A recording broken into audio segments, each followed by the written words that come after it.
किस चरण में रचनात्मक चिंतन का विकास आरंभ होता है? ऑप्शंस आर शैशवावस्था, बाल्यावस्था, किशोरावस्था या वयस्क अवस्था। तो शैशवावस्था को हम क्या बोलते हैं? इन्फेंसी।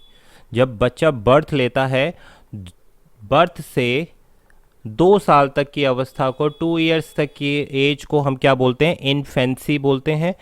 बाल्यावस्था यानी कि चाइल्डहुड, और इसी को हम प्री चाइल्डहुड एज भी बोलते हैं। किशोरावस्था यानी कि एडोलसेंस, आंधी तूफान की अवस्था जिसको प्याजे ने बोला है। और वयस्क अवस्था यानी कि एडल्टहुड, आफ्टर 18 जो एज आती है वो कहलाती है हमारी एडल्टहुड। तो किस चरण में रचनात्मकता चिंतन यानी कि क्रिएटिव थिंकिंग स्टार्ट हो जाती है बच्चे की? कौन से चरण होता है ये? तो राइट आंसर है हमारे पास ऑप्शन नंबर बी, ये चरण होता है बाल्य अवस्था का, यानी कि चाइल्डहुड एज। इसी को हम बोलते हैं प्री स्कूल एज या स्कूल एज के नाम से भी इसको जानते हैं।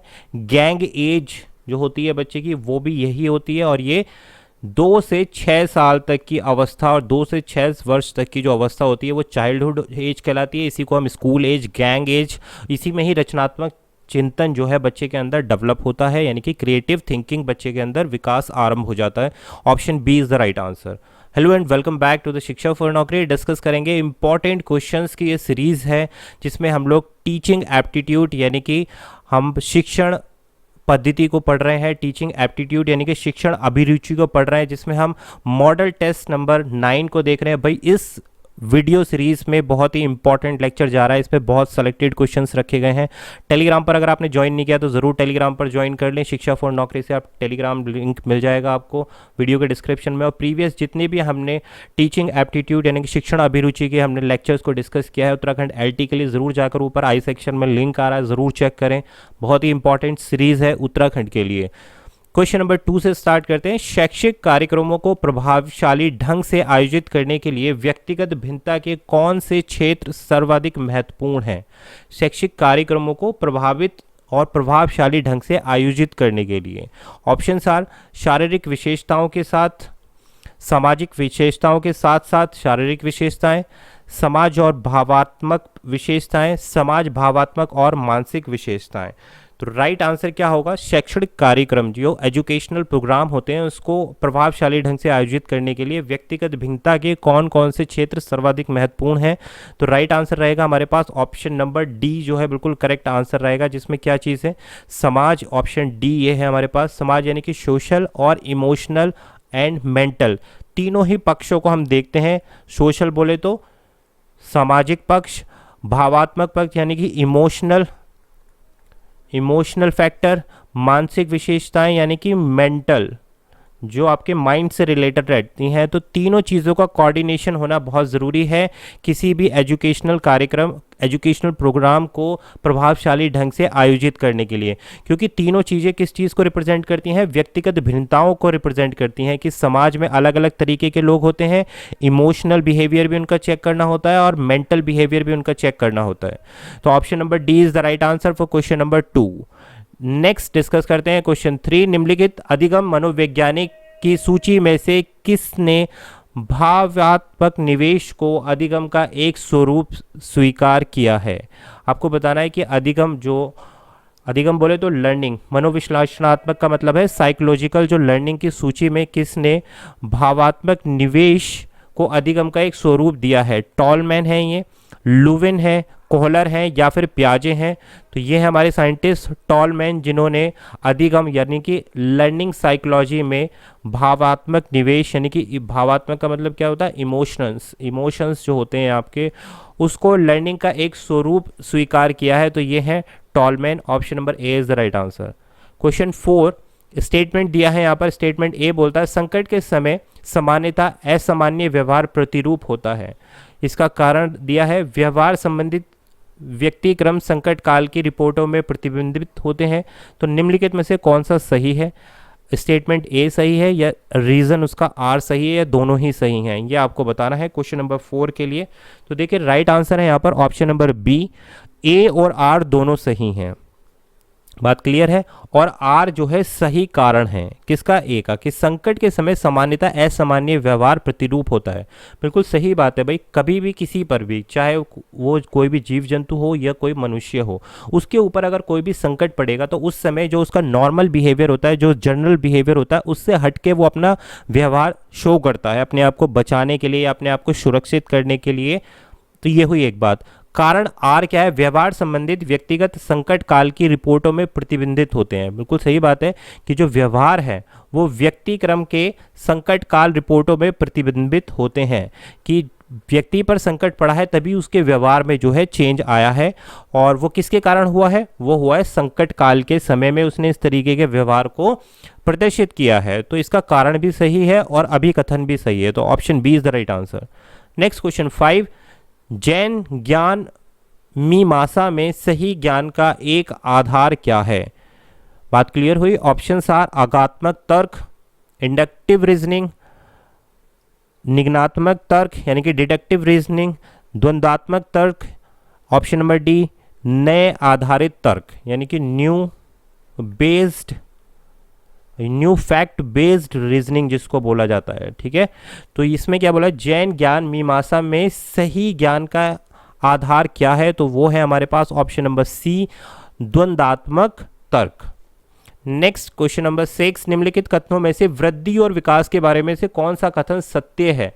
वृद्धि एंड विकास से क्वेश्चन जरूर पूछे जाते हैं टीचिंग एप्टीट्यूड के में, चाहे फिर चाइल्ड डेवलपमेंट एंड पैडागोजी में। बहुत ही इंपॉर्टेंट टॉपिक है क्योंकि ये डायरेक्टली बच्चे के ऊपर फोकस करता है कि किस तरीके से बच्चे का विकास हो रहा है, किस तरीके से उसमें ग्रोथ हो रही है। तो विकास को हम क्या बोलते हैं भाई, डेवलपमेंट बोलते हैं, और वृद्धि को हम क्या बोलते हैं, ग्रोथ बोलते हैं। तो दोनों ही एक दूसरे पर इंडिपेंडेंट टर्म है और दोनों ही सेपरेट भी हैं, डिपेंड भी करते हैं और सेपरेट भी हैं। तो इसमें कौन सा सही है, वृद्धि मनोवैज्ञानिक है और विकास भौतिक। वृद्धि भौतिक है जबकि विकास मनोवैज्ञानिक। वृद्धि और विकास दोनों मनोवैज्ञानिक है, वृद्धि और विकास दोनों भौतिक हैं। तो राइट आंसर है हमारे पास ऑप्शन नंबर बी। तो देखिए ग्रोथ जो होती है वो क्या होती है, भौतिक ग्रोथ, यानी जिसमें शारीरिक मापदंड जो है व्यक्ति का या किसी भी बच्चे का बढ़ता है। जैसे उसमें उसकी लंबाई में, उसकी चौड़ाई में वृद्धि होती है तो वो क्या कहलाता है, वो ग्रोथ कहलाती है। जबकि विकास क्या है, डेवलपमेंट क्या है, मानसिक होता है, मनोवैज्ञानिक साइकोलॉजिकल होता है, कि कितना बच्चा चीज़ों को ग्रैब्स कर रहा है, अपनी सराउंडिंग्स में कितनी बेहतर नॉलेज को गेन करता चला जा रहा है टाइम के साथ साथ। तो वो क्या है, आपका डेवलपमेंट है। B is the right answer.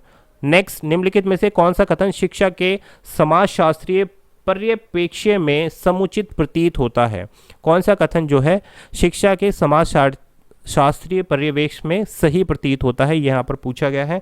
तो राइट आंसर हमें बताना है। राइट आंसर रहेगा यहाँ पर ऑप्शन नंबर डी, किसकी उपस्थिति में विद्यालयी प्रश्न पूछने से डरते हैं, है ना। और भी ऑप्शंस हैं लेकिन वो अनुकूल नहीं है। क्या हमसे पूछा गया था कि कौन सा कथन शिक्षा के समाजशास्त्रीय पर्यवेक्षण में समुचित प्रतीत होता है, कि किसकी उपस्थिति में विद्यार्थी प्रश्न पूछने से डरते हैं, कि जो चिल्ड्रंस हैं किसी भी स्कूल में वो कब भयभीत होते हैं, कब अपने आप को फ्रीली एक्सप्रेस नहीं कर पाते, प्रश्न पूछने से क्यों डरते हैं, किसकी प्रेजेंस में, टीचर की प्रेजेंस में या किसी और एनवायरनमेंट की प्रेजेंस में। तो ये हमें जांचना बहुत ज़रूरी है। नेक्स्ट, तो राइट आंसर रहेगा 7 के लिए डी। क्वेश्चन नंबर 8, निम्नलिखित में से कौन सा प्रकार्य शिक्षा के साधन के रूप में विद्यालय से संबंधित नहीं है। बात क्लियर हुई। जो विद्यालय से संबंधित नहीं है वो आपको बताना है। ज्ञान, मूल्य, रीति रिवाज आदि का संरक्षण, सामाजिक विकास हेतु मार्ग निर्देशन, सामाजिक समस्याएं हेतु निश्चित समाधान, भावी भूमिका को निभाने हेतु बच्चे का समाजीकरण। तो क्या जो है विद्यालय से संबंधित नहीं है, तो option number C is the right answer. C क्या बोलता है भाई, सामाजिक समस्याएं हेतु निश्चित समाधान। बात क्लियर है। तो यहाँ सोशलिज्म की बात की जा रही है। देखिए ज्ञान, मूल्य, रीति रिवाज आदि का संरक्षण करना बहुत ज़रूरी है विद्यालय के संबंध में, क्योंकि विद्यालय में ही आप बच्चों को नॉलेज देंगे, मॉरल वैल्यूज़ देंगे, है ना। रीति रिवाज जो रिलीजियस चीज़ें हैं वो आप विद्यालय में समझाएंगे, तो ये एक महत्वपूर्ण साधन है। सामाजिक विकास हेतु मार्गदर्शन, बिल्कुल सही है भाई, स्कूल के द्वारा ही मिलेगा। सामाजिक समस्याएं हेतु निश्चित समाधान, तो देखिए सामाजिक समस्याओं के लिए स्कूल में आपको निश्चित समाधान निकालने की ज़रूरत नहीं है, ये एक सोशल मुद्दा आता है, ये एक सोशल फैक्टर है। बात क्लियर हुई। एक सोसाइटी पर बेस्ड फैक्टर है कि आपको अगर कोई सॉल्यूशन निकालना है रिलेटेड टू सामाजिक problem, related to social problem, तो उसका एक निश्चित समाधान आप कहाँ करेंगे, सोसाइटी में ही करेंगे, अपने एनवायरनमेंट में करेंगे, ना ही कि विद्यालय से आप संबंधित जो नहीं है वही पूछा गया था यहाँ पर, है ना। भावी भूमिकाओं को निभाने हेतु बच्चों का समाजीकरण, तो बच्चों का समाजीकरण कहाँ से स्टार्ट होता है, स्कूल से ही स्टार्ट होता है। तो ये एक साधन के रूप में आप इसको इस्तेमाल कर सकते हैं। बिल्कुल सही है, बी भी सही है, ए भी सही है। जो सही नहीं है वो है हमारे पास C, option number C is the right answer. Next question number 9, मनुष्य ही सभी वस्तुओं का निष्कर्ष है, इस कथन का समर्थन कौन सा दर्शन करता है कि मनुष्य ही, मानव ही सभी वस्तुओं का निष्कर्ष है। तो ये कौन इसका कथन करता है, यथार्थवाद करता है, प्रयोगवाद करता है, विचारवाद करता है, या फिर प्रकृतिवाद करता है, जिसको हम इंग्लिश में बोलते हैं नेचुरलिज्म, नेचुरलिज्म जिसको हम बोलते हैं, ठीक है। तो राइट आंसर यहाँ पर यही है, option number D is the right answer for question number 9। जो समर्थन करता है वो है प्रकृतिवाद, नेचुरलिज्म। 9 इसका डी राइट आंसर रहेगा। नेक्स्ट क्वेश्चन नंबर 10, भारतीय संविधान के अनुसार लोकतांत्रिक शिक्षा का वास्तविक मूल्य किसमें निहित है।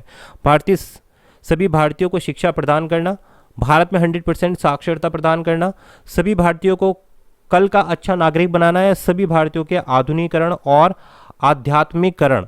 तो राइट आंसर क्या रहेगा यहाँ पर, option number A is the right answer कि भारतीय संविधान के अनुसार लोकतांत्रिक शिक्षा यानी कि डेमोक्रेटिक एजुकेशन का वास्तविक मूल्य क्या है, किसमें निहित है, सभी भारतीयों को शिक्षा प्रदान करना। कि मेन और मॉरल चीज़ क्या निकल के आती है डेमोक्रेटिक एजुकेशन की, इंडियन कॉन्स्टिट्यूशन के रिस्पेक्ट में, कि सभी भारतीयों को, जितने भी लोग हैं सभी को एजुकेट करना, साक्षरता की दर बढ़ाना ही वास्तविक मूल्य है एजुकेशन का, इंडिपेंडेंट एजुकेशन का, डेमोक्रेटिक एजुकेशन का। बात क्लियर हुई। तो option number A is the right answer, A के साथ हम जाएंगे, ए करेक्ट आंसर है।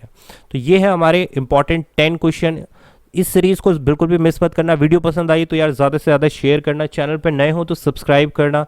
मिलेंगे आपसे नई वीडियो सीरीज में टीचिंग एप्टीट्यूड की, शिक्षण अभिरुचि की, उत्तराखंड LT एग्जामिनेशन के लिए। This was Abhishek Tyagi. Thanks for watching this session. Thank you.